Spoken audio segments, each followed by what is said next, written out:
Before marrying the prince, my elder sister had already lost her virtue.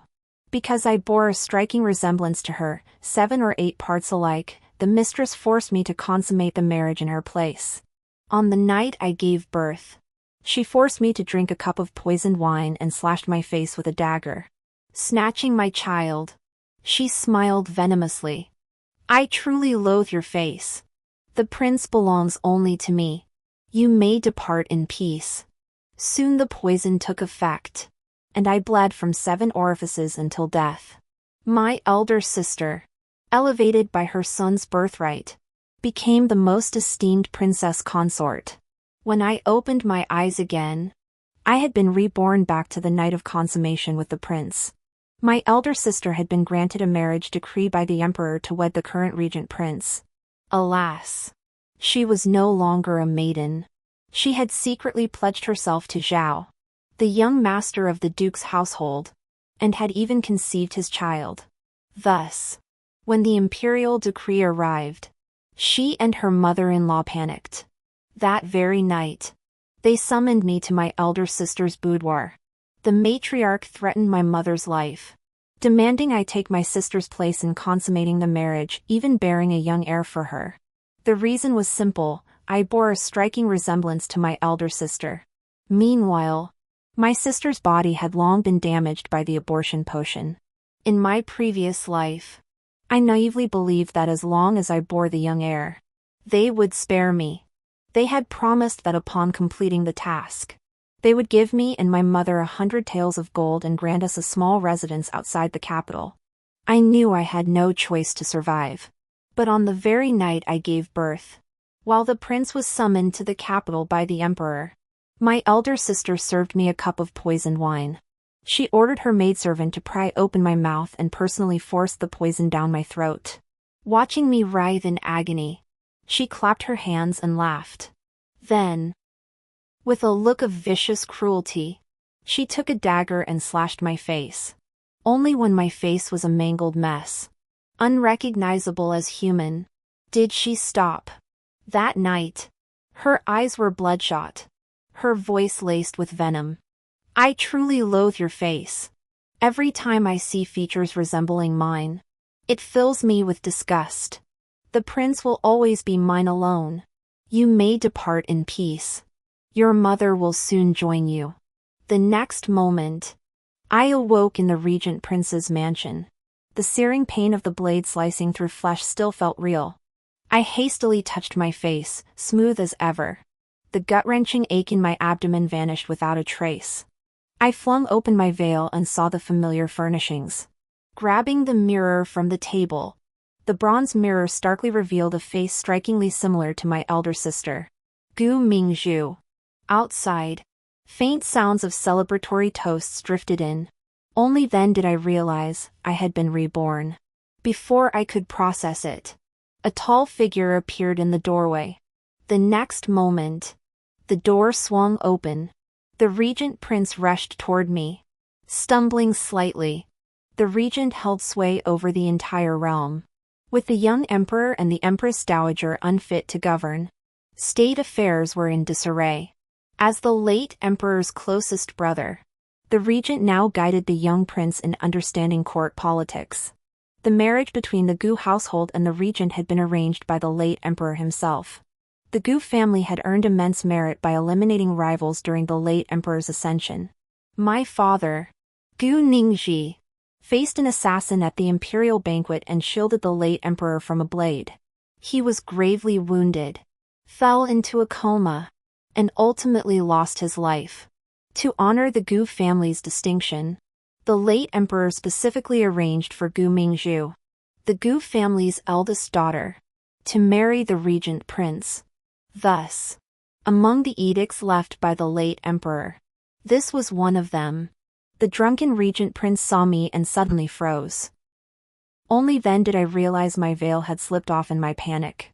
According to custom, this crimson veil should be removed by the husband himself. Now, clad in my wedding robes, I sat upon the bed, staring at him. Memories from my past life surged back like a raging tide. In that previous existence, The prince treated me with utmost kindness. He was gentle and attentive. After each intimate moment in bed, he would hold me tightly, never letting go all night. But the next day, when my body was covered in red marks, I would face my elder sister's wrath. Either she would make me kneel for a day as punishment, or she would deliberately twist my thigh. This spot was excruciatingly painful and also hidden, making it hard to notice. Alternatively, she would slap me several times, leaving me to find ways to reduce the swelling on my own. After all, she didn't want the prince to notice anything unusual about me. Such days were painful and oppressive, yet they were still far better than life in the Gu household. I was Gu Zi, the most inconspicuous concubine's daughter in the Gu family. Both my elder sister and I bore a striking resemblance to our father, sharing 7 parts of his likeness. Alas, father died from severe injuries sustained while saving the late emperor. When he passed, I wept until I nearly fainted, for he had treated both me and mother with profound kindness. In my memories, he especially loved teaching me to read and write. He said that when I was still, he could see his own childhood reflection in me. Father was kind to all, treating everyone in the household with warmth. Naturally, he treated Gu Mingzhu exceptionally well too. That year during the Lantern Festival, father let Gu Mingzhu and me take turns riding on his shoulders. He even joked that this was us ascending high to gaze far, making us both laugh heartily. After father passed, the mistress took charge of the household. Everything changed then. The Gu household lost its laughter and joy. Life for my mother and me grew difficult. On the surface, it was because of my status as a concubine's daughter. But in truth, it was because the mistress disliked both me and my mother. The mistress's family and my father's clan were old acquaintances. They had been betrothed since childhood. My father never imagined that the seemingly gentle woman harbored such scheming thoughts and treated the servants with extreme harshness. Even while he was alive, father had remarked that Lady Sun was excessively arrogant and spoiled. Gradually, his heart drifted away from her. Only in my mother's presence would father's face light up with a smile. Out of respect for father, the mistress had initially held back. But after his death, her vicious nature slowly emerged. Though Gu Mingzhu and I shared similar features, our lives were worlds apart.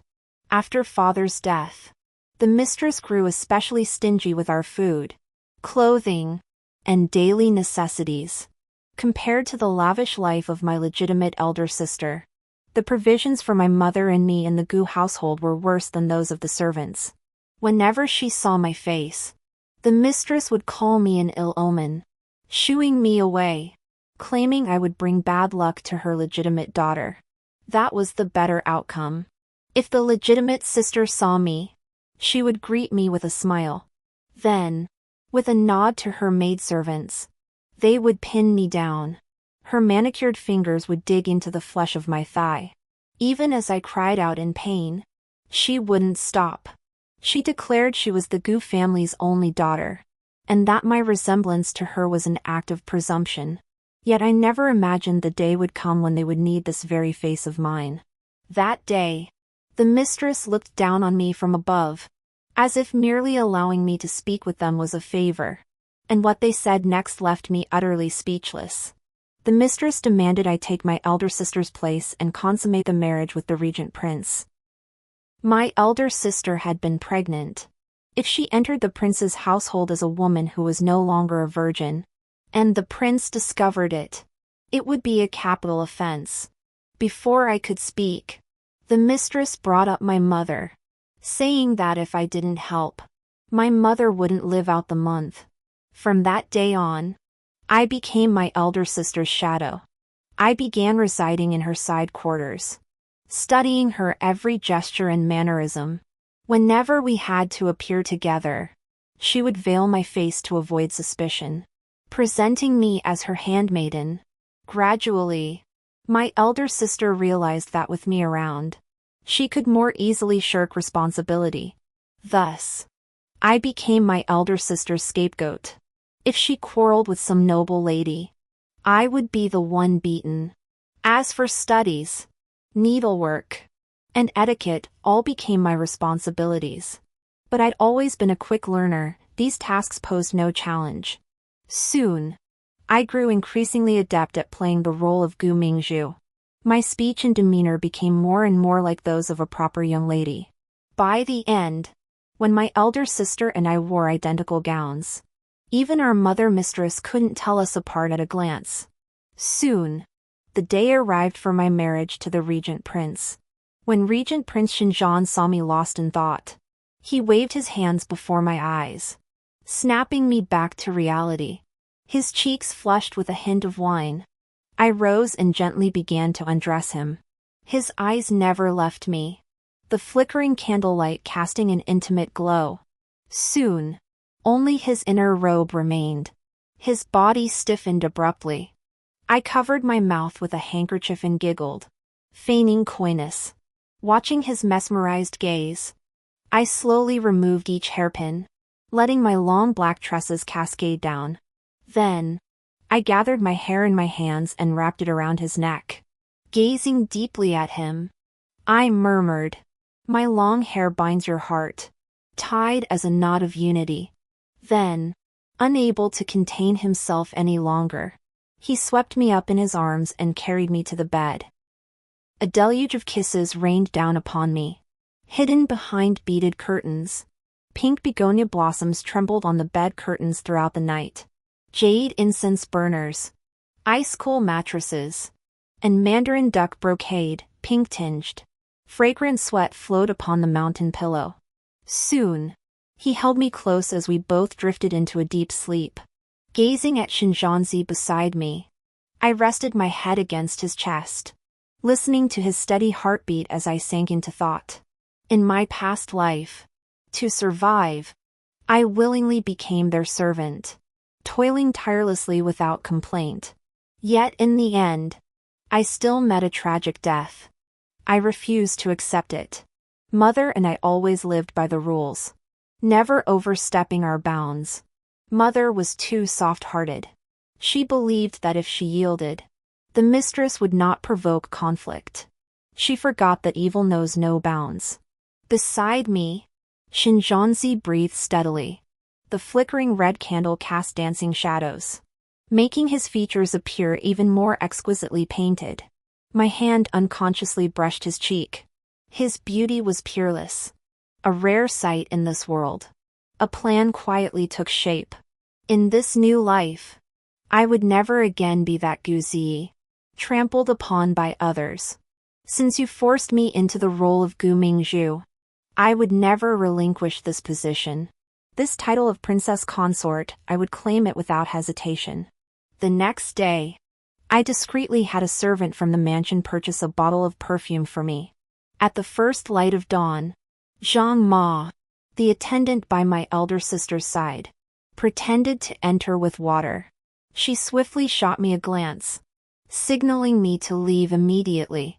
Taking advantage of Xinjiangzi turning over, I tiptoed off the bed and headed to the servants' quarters next door. The moment I entered, Ninger, my elder sister's personal maid, immediately locked the door. Before my eyes lay my elder sister, who hadn't slept all night. Her eyes were bloodshot, dark circles deepening beneath them. Spotting me, she hurled a teacup directly at me. I deliberately didn't dodge. The cup slammed into my shoulder. Ninger rushed to inspect the wound. A large bruise had indeed formed. Gu Mingzhu stared at the bruise, her gaze piercing as she commanded in an icy tone. "Kneel. Tell me exactly what happened last night. Not a single detail may be omitted. Otherwise, you will kneel for a full day upon your return each time." I promptly obeyed and knelt, recounting everything that had transpired the previous night. The only thing I omitted was the poem I had recited to the prince when my black hair was wrapped around his neck. At that moment, Mother Zhang behind me produced the wedding veil. A crimson bloodstain on it resembled a plum blossom. Her eyes blazed with fury at the sight. She snatched the veil, frantically searching the room for scissors to shred it to pieces. Jeanne hurriedly restrained her, pleading, "This is a precious treasure. You mustn't do that." Indeed, all the scheming she and her mother had engaged in for so long was for this veil in my womb. If she cut this, the trouble she'd face next would be immense. No matter how arrogant Gu Mingzhu was, she wouldn't joke about this. So she stopped, flinging the veil back at Jeanne Mama with disgust. Then, staring at my face, she suddenly slapped me twice. I fell instantly, blood trickling from the corner of my mouth. In my past life, she'd been just as unpredictable. Seeing me silent, her rage flared. She bent down, gripping my chin. "Gu Ziyi, I detest sharing anything with others. First it was father. Now it's my husband. You'd better hope your womb proves capable. Otherwise, your timid, rabbit-like mother won't live long." Then she ordered me to find herbs to disperse blood stasis and remove bruises. If the regent prince discovered anything, she swore she wouldn't let me off lightly. While Jeanne Ma and Ninger dressed and groomed her, she commanded me to kneel all day holding a porcelain bowl above my head. Forbidden to eat or drink anything. I knew she was deliberately tormenting me again. Before, it was because my face resembled hers that she disliked me. Now, it was because I was the one sleeping in her husband's arms, watching her hurry away to accompany the prince for breakfast. A faint smile touched my lips. That teacup, I deliberately didn't dodge it. And I certainly wouldn't apply any ointment as she ordered. Sure enough, that very night, the prince noticed something was amiss. When he drew near, I deliberately prevented him from touching my inner garments. He looked at me, puzzled, but I only shook my head. Then, he accidentally brushed my shoulder. Instantly, I grimaced in pain, my eyes welling with tears. He gazed at me, his expression filled with concern, yet there was also a hint of scrutiny in his eyes. I knew exactly what he was thinking. The prince was a perceptive man. The sharp, spoiled Gu Mingzhu of the day had transformed into a gentle, timid woman by night, as if she were someone else entirely. Seeing my tear-streaked face, sobbing uncontrollably, his fingers brushed the bruise, gently massaging it with heartfelt concern. "How careless of you. Such a large bruise, what were the servants doing?" I met his concerned gaze, deliberately pouting in feigned hurt. Tears fell silently down my cheeks. Then, wrapping my arms around his neck, I fell silent. He pulled me close, whispering in my ear that it broke his heart when I didn't take care of myself. He also told me that this morning, seeing I didn't like steamed eggs, he'd ordered the cook to remove that dish. But he didn't know, it was Gu Mingzhu who disliked steamed eggs. Gu Ziyi, however, loved them most of all. The next moment, I deliberately feigned reproach, shaking my head. Meeting his tender gaze, my voice grew soft and pitiful. "Where did your highness hear that? This humble one adores steamed eggs. From now on, I shall have them every morning, won't I?" A flicker of doubt crossed his brow. I knew that once seeds of doubt were sown, they would sprout. But the time wasn't right yet. I didn't give him a chance to think, pressing my lips against his before drifting downward, nuzzling his neck with my nose. His hearty laughter echoed as he drew closer to my neck, murmuring, "Ah, Zhu, you smell so sweet." Then he blew out the lamp, pulled the brocade quilt over us, and another night of reckless passion followed. The next day, I was met by an even more vicious and tyrannical Gu Mingzhu. Ever since marrying into the regent prince's household, her temper had grown increasingly fierce. In my previous life, after each time I fulfilled her marital duties with the prince, she would find any excuse to pinch and twist me, venting her pent-up frustration. In her eyes, I was merely a lowly concubine's daughter. The mere privilege of bearing her face before the prince was my fortune. Truth be told, Gu Mingzhu's arrogance and the Dingwa Duke's son Zhao's debauchery were a perfect match. They had secretly pledged their lives to each other. But after Gu Mingzhu became pregnant, Zhao vanished without a trace. The mistress secretly visited the Duke of Dingwa's residence, thinking that since they were now in-laws, it might be a decent match. Instead, that debauched scoundrel wouldn't even dare step outside. He even claimed he'd never touched Gu Mingzhu. He had his servants relay a message. How could she single him out when she didn't even know whose child she was carrying? Hearing this, the mistress nearly fainted from rage. Upon returning home, she ordered servants to force-feed Gu Mingzhu a bowl of medicinal soup.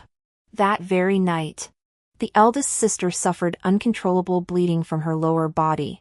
The eldest sister finally saw Zhao Gongzi for what he truly was. Not only did she lose the child, but she also developed chronic weakness. The physician declared her vital essence damaged beyond repair, making future pregnancies impossible.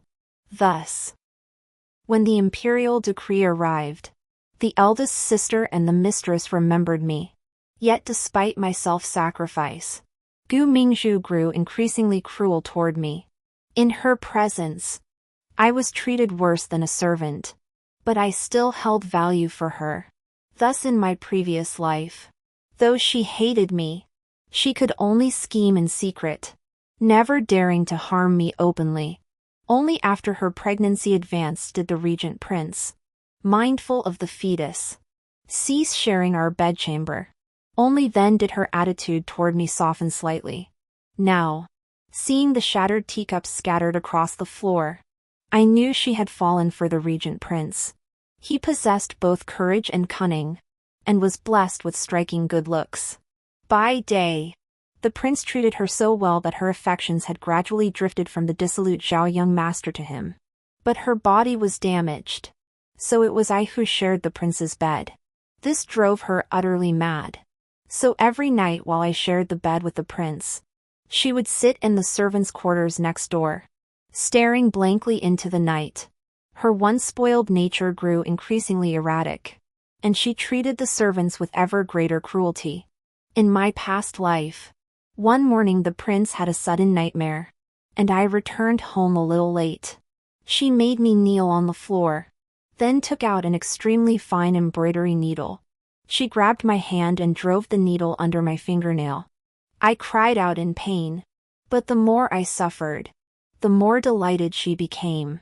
And now, just like in that past life, she took out a long embroidery needle. Seeing her vicious glare, I feigned fear, yet my words were measured. Sister Mingzhu, last night the prince discovered the bruise on his shoulder. I managed to deflect his questions. He is meticulous. If he notices injuries on my hands while you remain unharmed, he will surely grow suspicious. For your own sake, dear elder sister, please do not provoke him. After hearing this, she glanced at Zhang Mama beside her. Zhang Mama nodded in understanding. Then, she tossed me a parting shot. Gu Zi, I'll let you off today. You'd better behave yourself. With that, she hurried off to join the prince for breakfast. I rose from the cold stone floor, rubbing my aching knees. Then I took out a handkerchief and slowly wiped away the perfume from my neck. Gu Mingzhu, the Gu Zi of my past life was weak and let you bully her. But she is dead now. The me of today will soon take your place. I looked at my reflection in the mirror and silently told myself to endure just a little longer. This nightmare would soon end. That very afternoon, news arrived that the emperor would host a banquet to escape the summer heat, inviting the regent prince's household to join him at the Chinda summer palace. Thus, I donned a veil and became Gu Mingzhu's personal maid. To prevent Xin Zhanzi from recognizing me, Gu Mingzhu deliberately had Ninger apply hideously ugly eye makeup. She believed this would ensure the prince wouldn't notice me. But she failed to notice the faint frown that crossed his brow when he caught the familiar scent on my skin.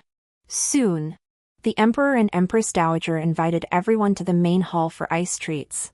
Crushed ice held fresh lychees delivered by express tribute from 800 li away. Guanxi honey pomelos. Yongchun mandarins. And Zhanlongan, all specialties of southern Fujian. As everyone savored the fresh lychees, palace attendants fanned them while silk and bamboo instruments played below the stage. Dancers swayed gracefully, their waists undulating elegantly. Outside, the heat was unbearable. Yet inside, a cool breeze lingered, truly a royal summer retreat. After one dance concluded, the Empress Dowager, the Emperor, and the others showered praise upon the performers. The benevolent Empress Dowager personally ordered several handfuls of golden melon seeds to be distributed as rewards to the dancers and musicians. At that moment, Her Majesty the Empress Dowager noticed me. She scrutinized me from head to toe, then spoke in a soft, lingering voice. It seems to me this veiled maid looks rather familiar. Everyone. Does she not bear a striking resemblance to the princess consort of Gu in her eyes and brows? Why not remove her veil so we may all see what this maid truly looks like? Hearing this, a flicker of panic crossed Gu Mingzhu's eyes. She covered her mouth with a handkerchief, shot me a quick glance, then cleared her throat softly.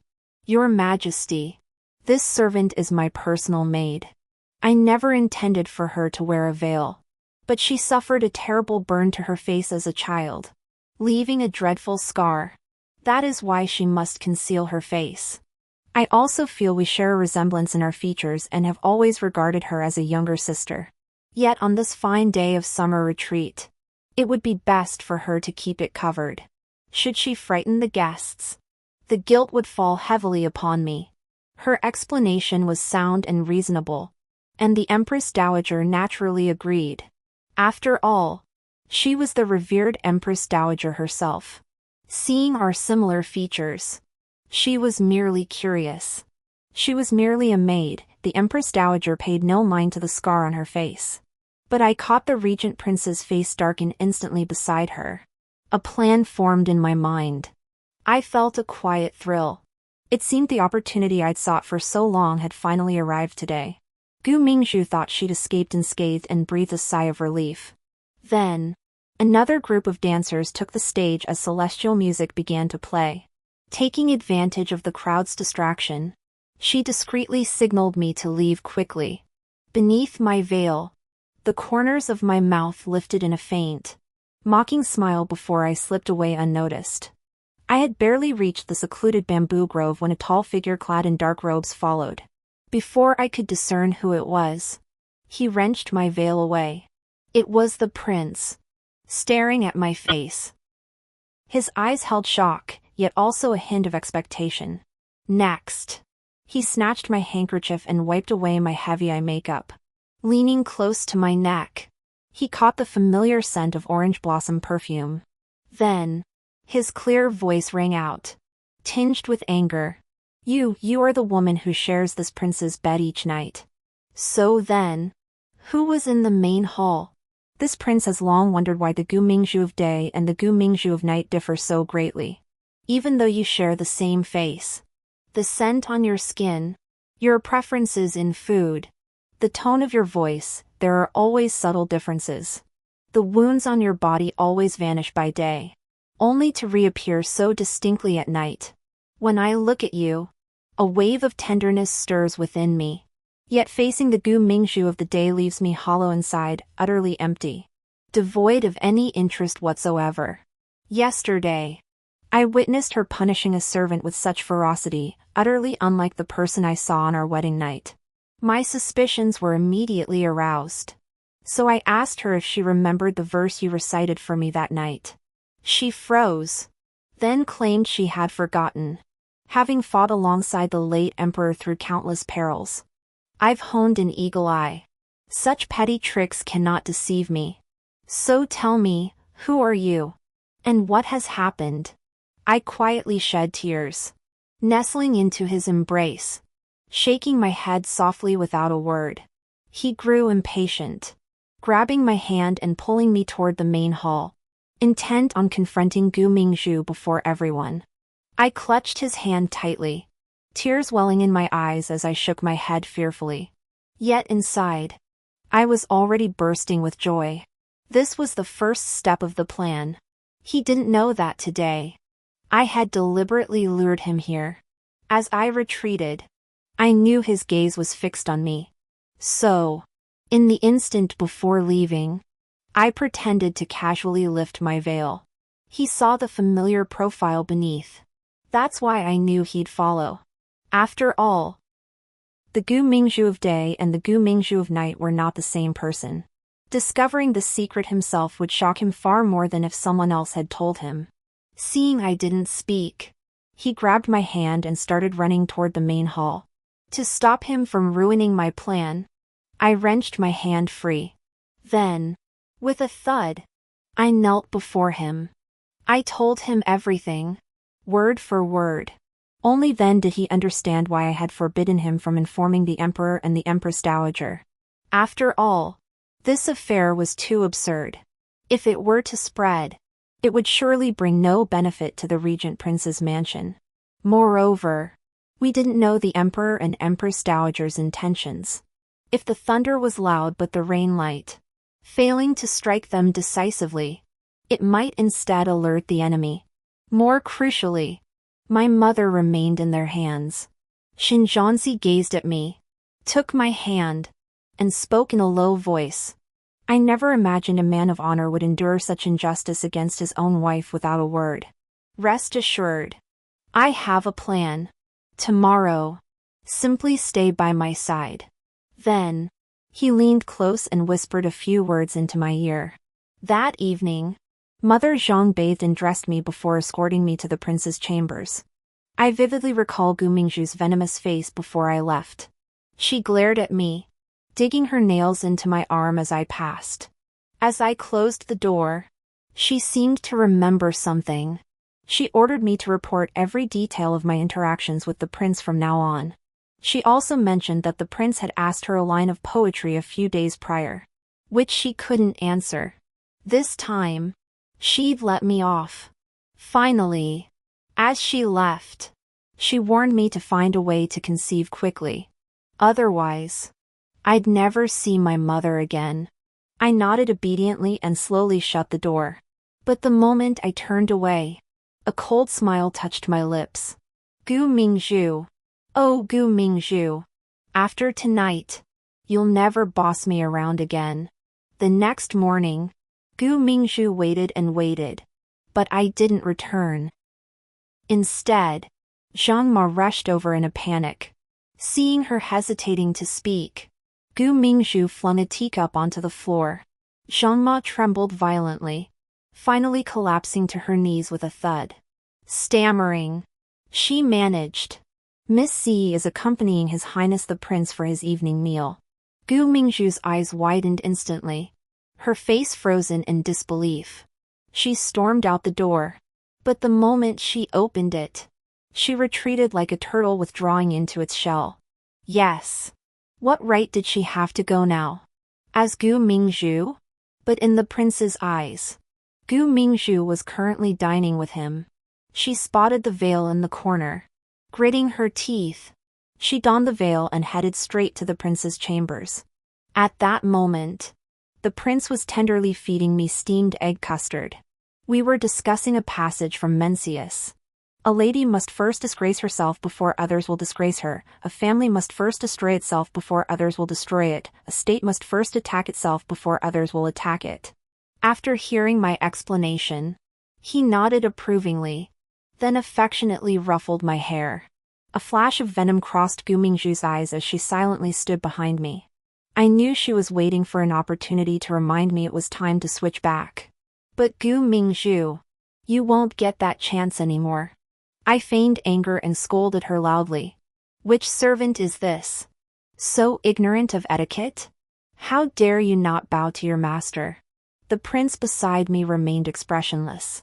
He added a fresh, marinated pigeon egg to my bowl and said with a smile, "This is delicious. Eat more." Then he picked up a handkerchief and gently wiped the corner of my mouth. At that moment, Gu Mingzhu stood frozen, watching the prince treat me with such tenderness. She was stunned. In her memory, she had only seen the prince's gentle, water-like demeanor during the few days before she married into the household. After that, whenever the prince spoke to her, he would make excuses about being busy and leave.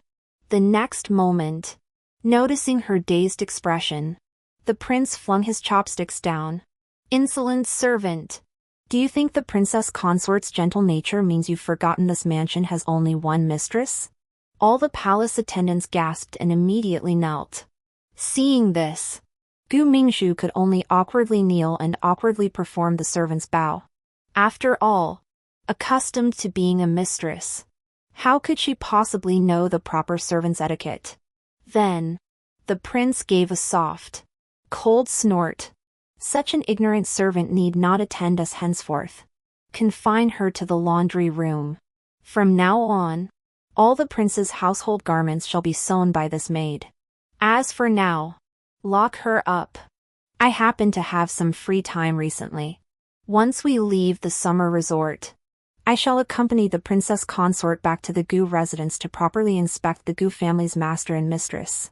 Before Gu Mingzhu could beg for mercy, 2 palace attendants dragged her away. Ning'er and Zhang Mama were also locked up. The days at the summer resort ended swiftly. Now, the prince's carriage and mine stood before the Gu residence. The mistress was startled upon seeing me. Though I wore silk robes and jeweled ornaments, my gaze toward her was utterly cold. She realized I was not Gu Mingzhu, but Gu Zi. Her daughter, having just returned to the laundry workshop, had already proven troublesome. Her attempt to sneak out had failed, and now she was bound in the woodshed. Ning'er and Zhang Mama beside her were also tied up, their mouths gagged. They could no longer send word to the Gu residence. Noticing a flicker of confusion in her eyes, I let out a soft chuckle. Then, clasping the prince's hand, I spoke slowly. Mother, why aren't you pleased to see Mingzhu back? Could it be that your younger sister has upset you? Oh, look at Mingzhu's forgetful nature. Your sister wasn't diligent enough in her duties at the prince's residence, so she was sent to the laundry room. She'll have plenty of clothes to wash from now on. Summer is bearable, but come winter, tsk, her hands would likely be ruined. Hearing this, she suppressed her anger, her gaze flashing a momentary venomous hatred toward me. She finally realized I had usurped Gu Mingzhu's identity. Indeed, in my previous life, my mother and I were weak and easily bullied. In her eyes, we absolutely lacked the courage to betray them. In her fury, she forgot my current status. She raised her hand, ready to slap me. But the next second, her wrist was seized by the prince. He gripped her hand so tightly she cried out in pain before he released her. I sipped my tea leisurely. It was indeed the finest Prirain Longjing. Back at the Gu residence, I'd never tasted tea this exquisite. Setting down my teacup, my voice was icy, yet resolute. Since Mingzhu has married out, Mother clearly regards her as an outsider now. Then I shall not return to the Gu residence henceforth. However, Father's concubine, Lady Feng, treated me exceptionally well when I was young. She excels at embroidery, and I was hoping she might make me a few garments. The mistress looked at me. Clever as she was, she knew I had returned today for my mother. And once I brought my mother back, she would lose her leverage and trump card. But as she glanced at the cold-faced prince and the prince's secret guard outside, she knew it was all too late. She discreetly signaled to a nearby wet nurse. Before the nurse could move, I slammed the door shut. I knew the mistress intended to silence my mother by killing her, but I wouldn't give her that chance. Soon, the carriage returning to the Prince of Huiwang's residence carried one more passenger. My mother. Xinjiangji had prepared the nearest side courtyard for Mother, complete with numerous maids and guards.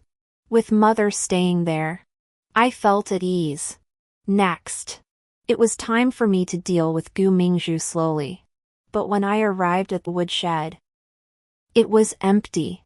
The maids and guards who should have been stationed outside were instead drugged and bound inside. It turned out that during our return journey, the mistress had dispatched several martial arts experts to race to the mansion.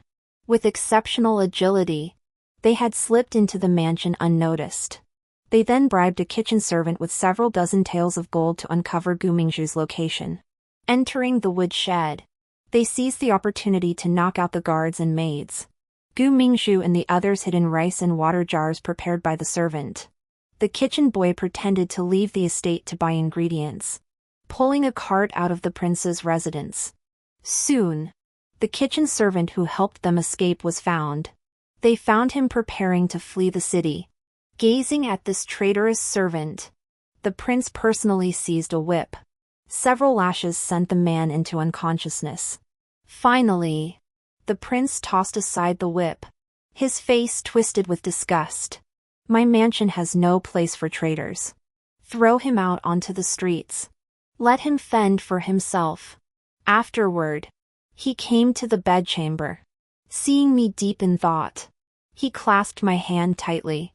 It's all my fault. I never imagined the matriarch of the Gu family possessed such cunning. My princess has suffered wrongs.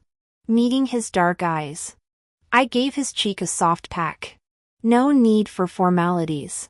My lord, I'm already profoundly grateful you rescued my mother. Still, Gu Mingzhu's escape leaves me uneasy. They won't give up easily, more trouble is surely brewing. Please be vigilant in all matters. After all, the vicious image of Gu Mingzhu poisoning my wine and slashing my cheek in my previous life remains etched in my mind. I know her cruelty better than anyone. Gu Mingzhu, rest assured, you may escape for a time, but not forever. You cannot escape my grasp. He nodded, wrapping his arm around my shoulder and pulling me into his embrace. The next moment, an inexplicable wave of nausea surged in my stomach, startling him into immediately summoning servants to fetch a physician. Lifting my eyes, I met Shinzhanji's gaze, brimming with anticipation. Sure enough, after taking my pulse, the physician delivered wonderful news. I was with child. Congratulations, Your Highness and consort. The pregnancy is already 2 months along. The physician's words had barely left his lips when a pair of warm, large hands settled on my shoulders. He looked at me, his face radiant with joy. Mingzhu, we have a child.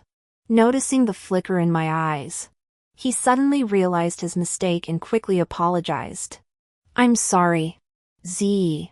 I'm just so used to calling you Mingzhu. If you don't like it, I'll call you Z. I chuckled softly, shaking my head, and gently tapped his nose. My lord jests. To the world, I am Gu Mingzhu. You needn't apologize. From now on, call me Mingzhu. Reborn into this life, I would hold fast to my identities as the Gu family's heiress and the princess consort. After all, the imperial decree had bestowed the marriage upon Xinjiang and Gu Mingzhu. I dared not bear the burden of defying the emperor's will.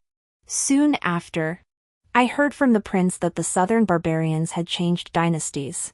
Their old king had died, and the new one had ascended the throne, immediately invading our borders. The young emperor had only recently taken the throne.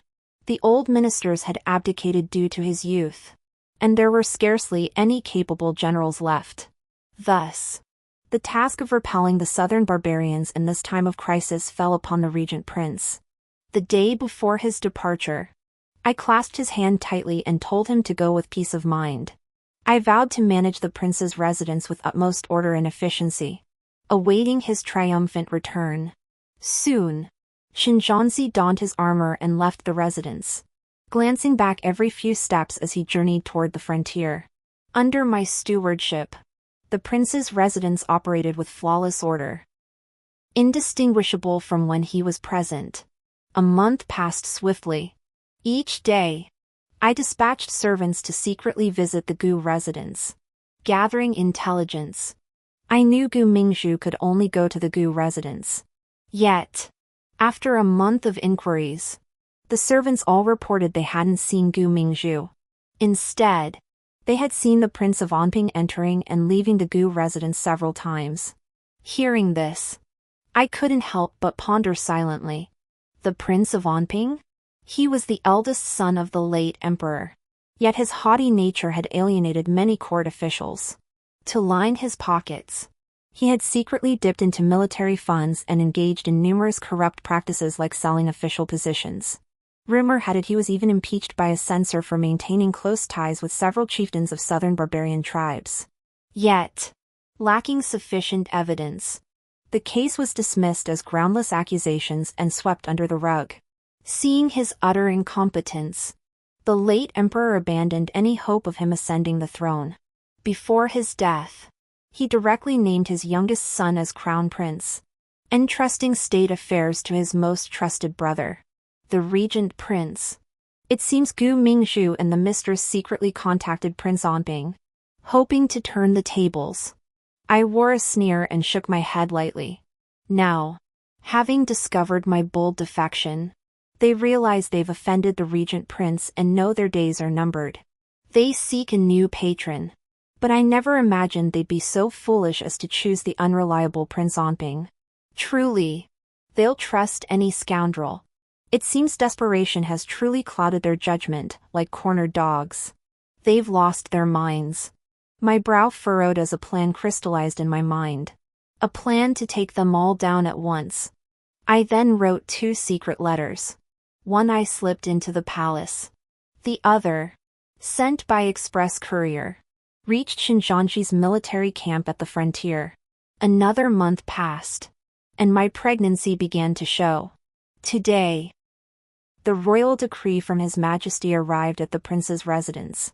But before the eunuch could finish reading the decree, I collapsed unconscious. Xinjiang had fallen in battle. It turned out the southern barbarians had feigned peace to secure a temporary truce. Yet the day before negotiations were set to begin, they tore up the ceasefire agreement. Under cover of night, they launched an invasion against Xinjiang's encampment. As if foreknowing his location, they charged straight for his tent. After a prolonged battle, outnumbered and overwhelmed, Xinjiang was struck down by multiple swords and died. I wept uncontrollably, and the entire prince's residence was plunged into mourning. The imperial messenger urged me to compose myself, announcing that the Empress Dowager, recognizing Xinjiang's loyalty, had bestowed upon me the title of first-rank noble consort. As for the child within me, if a young prince, he would inherit all the prince's titles and stipends. If a young princess, she would be titled Princess Ansha, granted fiefdoms and estates. I wept uncontrollably, forcing myself to thank the eunuch through my grief. Soon, the entire mansion was draped in mourning white. Incense burners and memorial tablets stood ready, awaiting only Xinjiang's body to be brought back for burial. Everyone in the mansion knew that after Xinjiang's accident, I fell gravely ill. Day after day, I lay confined to my bed, consuming bowl after bowl of medicinal broth. Maids and servants gathered outside my chambers constantly, watching me closely, fearful that my grief might overwhelm me and cause further harm. News of my prolonged illness somehow reached the Empress Dowager's ears. The Empress Dowager, knowing Xinjiang died defending the nation, decreed that upon his body's return, he was to be buried with the highest honors befitting a prince. Fearing my grief would overwhelm me at the mansion, she summoned me early to the palace to rest and nurture my pregnancy. Soon, the day arrived for Xinjiang's body to be brought home. At the funeral, the young emperor and the Empress Dowager, unfamiliar with state affairs, were deeply grieved by the loss of such a capable regent prince. Beside me lay Xinjiang's coffin. I knelt before it, tears streaming down my face. Following protocol, the emperor first presided over the funeral rites in the court, followed by a memorial banquet. After the banquet, the coffin would be transported to the prince's residence. then onward to the royal mausoleum. Yet at this very memorial banquet, Prince Onping led his troops into the grand hall, swords drawn. The Empress Dowager's face darkened instantly. Her voice rang out coldly. "How dare you? Prince Onping! Swords are forbidden within the palace halls, this is ancestral law. Do you not know this is a capital offense?" Prince Onping shot the Empress Dowager a contemptuous glance. His tone sharp. "I am safeguarding the Emperor and your Imperial Majesty. After all, the Emperor is but a 6-year-old child, how could he comprehend state affairs? And your Imperial Majesty? You are merely a woman, how could you possibly understand the governance of a nation? Today, I merely wish to make your Imperial Majesty recognize the reality of the situation." With that, the soldiers behind him surged forward, surrounding the court ministers with hands resting on their sword scabbards. They stood poised, ready to take the ministers' heads at the Prince of Onping's command. At that moment, I spotted Gu Mingzhu behind the Prince of Onping. Though disguised as a guard, her face concealed by a mask. The moment the guards in front of her dispersed, I recognized those eyes so similar to my own. The young emperor, terrified, threw himself into the Empress Dowager's arms, her face growing increasingly pale. As the court officials exchanged anxious glances, I stood tall and strode forward. Then, fixing my gaze squarely on the pot-bellied Prince Onping, my voice rang out loud and clear. "Prince Onping, this princess has always held you in respect, remembering you were personally enfeoffed by the late emperor. Yet now, you dare enter the palace armed with blades during the funeral procession, how can this not arouse suspicion? Could it be that your highness, seeing the Empress Dowager and the emperor's influence waning, has resolved to force a coup and rebel? Prince Onping, you dare plot treason." The words rang out with force. And immediately, the ministers began whispering among themselves. I knew it. They saw the Prince of Onping enter the hall armed and sensed conflict was inevitable. Yet none dared speak it aloud. My words, however, planted the seed of suspicion first, branding him a rebel. The Prince of Onping stroked his beard, his gaze meeting mine with a flicker of cold contempt. Then, his plump lips parted. "Princess Consort Gu, your words are most displeasing to this prince. I am no rebel. I merely see the young emperor as too immature to shoulder great responsibilities. I do not wish to see the Qing dynasty fall into the hands of imperial in-laws." With that, he shot a defiant glance at the Empress Dowager. Hearing this, the Empress Dowager flushed crimson with fury. Pointing angrily at Prince Onping, she exclaimed, "You, Prince Onping, I never imagined you harbored such treasonous ambitions. How could you betray the late emperor?" Prince Onping then fixed his gaze on the Empress Dowager and the young emperor. As if hearing the most amusing jest, he burst into loud laughter in the imperial court. "So what if I did? When did my father ever show me the slightest affection? Now, without Xinjiang, isn't this empire already mine for the taking? Seize him!" Before the Prince of Onping could finish, a voice as clear as celestial music cut through the air. "Prince of Onping, to plot rebellion today without informing your imperial uncle, how utterly audacious." Xinjiang had returned. Seeing his face, my tears fell instantly.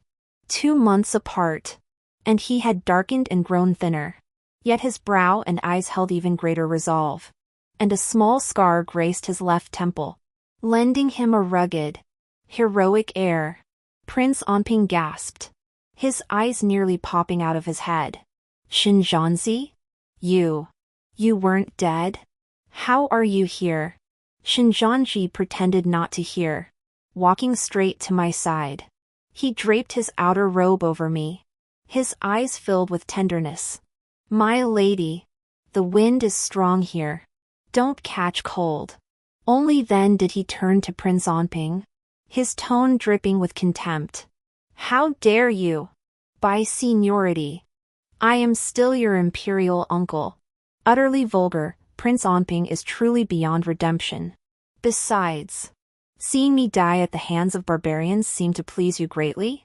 Today, your wolfish ambitions are laid bare. Prince Onping, this imperial throne was never meant for your covetous gaze. If you turn back now, I might spare your life. A flicker of panic crossed Prince Onping's eyes as he took an incredulous step back. Then, gazing at the coffin beside him, he swung his sword to cleave it open. Inside, it was stuffed with stones. His face grew icy, his voice venomous. This realm was always meant to be mine. I regret my mercy, I should have slain the Emperor long ago. Now, no one can stand in my way. Soldiers, charge! But in the next instant, arrows whistled from the palace walls, piercing the Prince of Onping like a sieve. Yes, Shinzhanzi's assassination attempt and subsequent death were staged by the Empress Dowager NS. When my men reported the Prince of Onping had visited the Gu residence multiple times, I knew immediately that the mistress in Gu Mingzhu had already found a new patron. Her willingness to play along with this charade proved she never truly loved Shinzhanzi, she coveted only the status and power he held. The moment she realized she could gain nothing more from him, she secured a new patron. That patron was the Prince of Onping. At that moment, I dispatched a carrier pigeon to Shinzhanji, warning him that the Gu family had found the Prince of Onping and urging him to be vigilant in the barracks. I had also informed the Empress Dowager well in advance. Simultaneously, I had servants infiltrate the Prince of Onping's residence, posing as new servants. They did not disappoint, secretly retrieving several letters exchanged between the Prince of Onping and the Gu family. These letters contained irrefutable evidence, proof of collusion with foreign enemies, treason, and rebellion.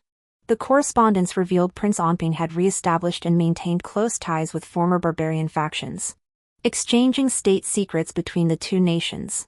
He even used spies within the military camp to gather intelligence on Shinzhanji's forces. This information was then passed to the southern barbarian armies, enabling them to launch a surprise attack on Shinzhanji's encampment. Prince Onping had promised them that if he ascended the throne, the barbarian tribes would receive 10,000 taels of gold, 10,000 horses, and 1,000 women. Upon seeing these secret letters, I conceived the strategy of going with the flow. After all, only Shinzhan's untimely death could lure out the great serpent that was Prince Onping. The Empress Dowager listened and silently nodded in agreement. To ensure my safety, she brought me into the palace. She had heard rumors of Prince Onping's treasonous intentions, but when concrete evidence arrived in the form of these letters, she could no longer deny the truth. She understood her son was still young. If she showed even a shred of mercy and failed to clear the obstacles for him, his throne would remain precarious forever. Thus, at her behest, I dispatched a carrier pigeon to Shinzhanji, revealing this plan. He did not disappoint, using the mouths of barbarian prisoners to relay false intelligence to Prince Onping. Therefore, today's ostensible funeral for Shinzhanji was, in truth, a hongmen banquet for Prince Onping and the Gu family mother and daughter. I clasped Shinzhanzi's hand, offering him a satisfied smile. Thankfully, everything succeeded. All that time spent feigning grief and squeezing out tears after receiving that imperial edict was not in vain.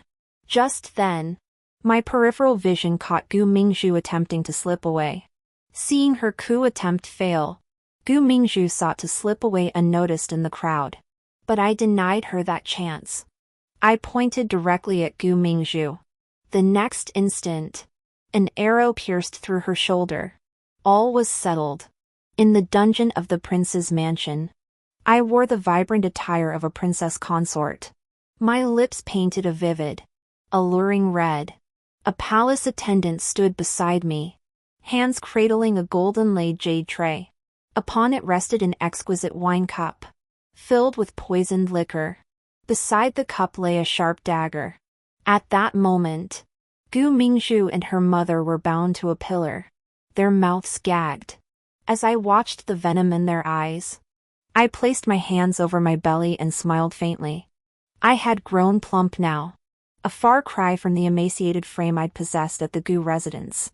This new figure truly befitted a princess consort. Their eyes locked onto my belly, filled with murderous intent. I burst into laughter, then spoke slowly. I know you must hate me deeply. After all, I remember every word my elder sister uttered when she killed me in my previous life. Watching their eyes widen abruptly, I smiled indifferently. But I truly cannot understand. From beginning to end, all my mother and I ever wanted was peace and tranquility. Why did you treat us so harshly? I only regret that father died too soon, unable to protect us. The mistress before me forcefully expelled the handkerchief from her mouth, her voice rising like a venomous snake. After scheming for so long, you still lost in the end. Ha! You wanted peace and ease? But when did your father ever cherish or love me?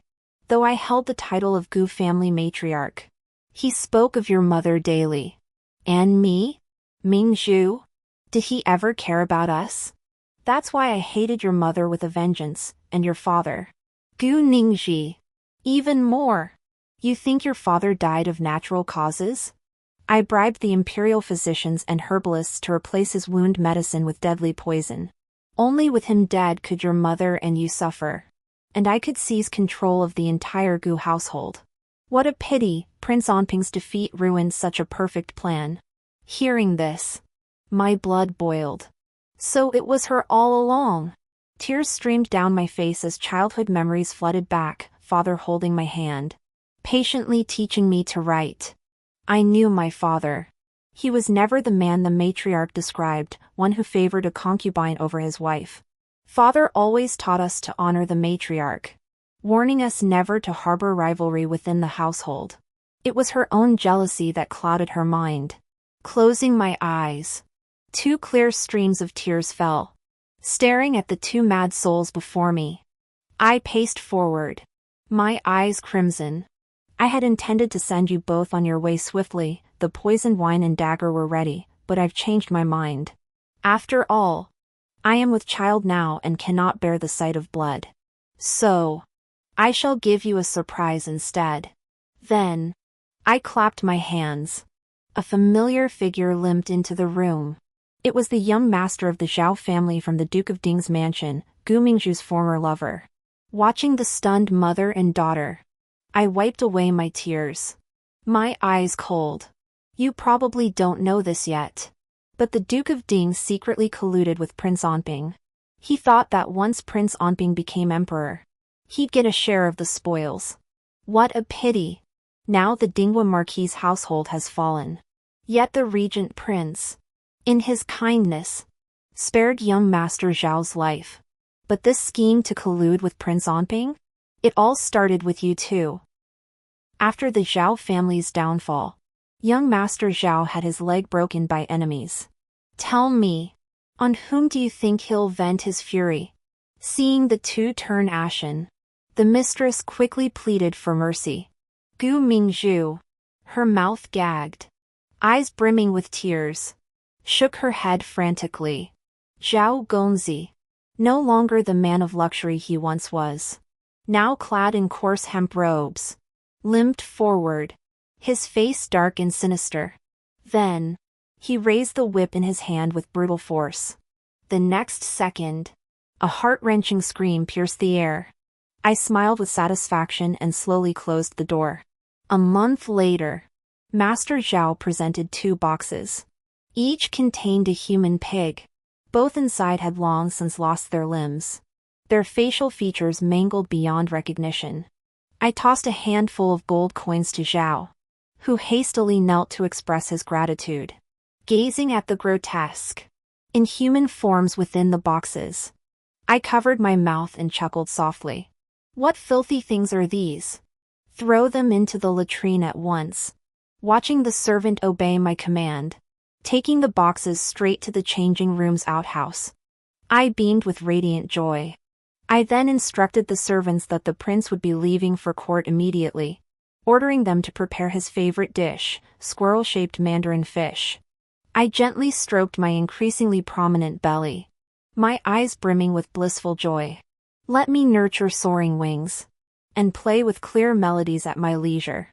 This lifetime, it is mine to be the most dazzling pearl. The end.